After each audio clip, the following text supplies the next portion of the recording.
Electricity for resistor networks and conductance. A resistor network is basically just resistors in series and parallel, and we need to be able to work out the resistance of the combination.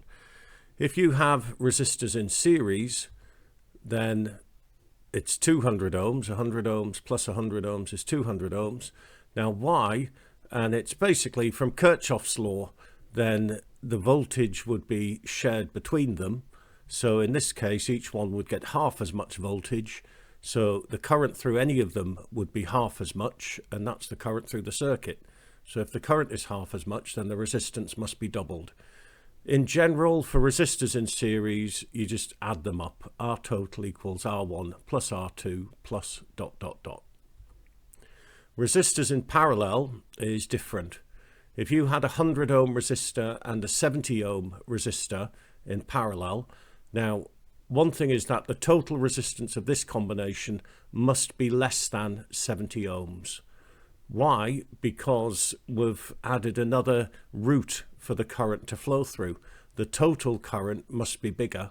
If you add components in parallel, the total current must be bigger, so the total resistance must be less.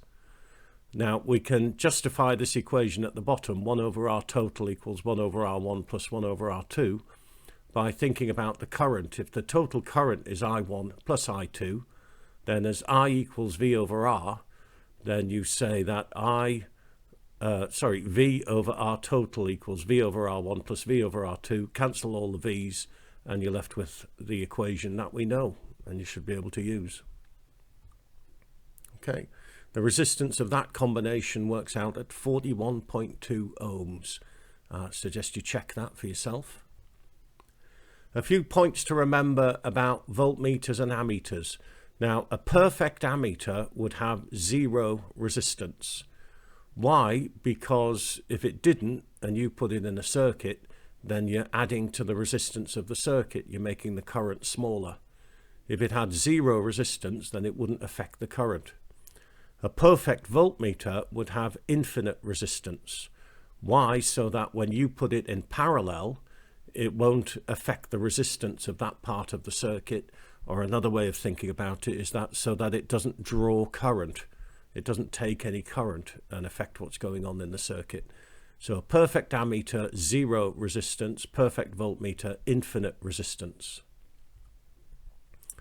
Okay, now there's a quantity which is the opposite of resistance, and it's called conductance. And it has the symbol capital G, and it's measured in Siemens, which is capital S.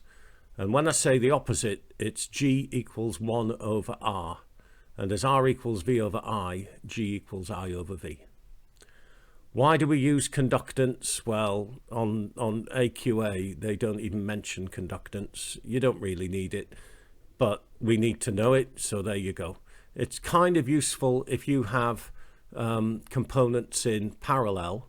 Then to work out the total conductance, it's the opposite of resistance. You just add them together when you've got components in parallel. Here's a few sums for you to have a go at. I'll give you a second to do that, and I'll show you the answers in 3, 2, 1. There you go.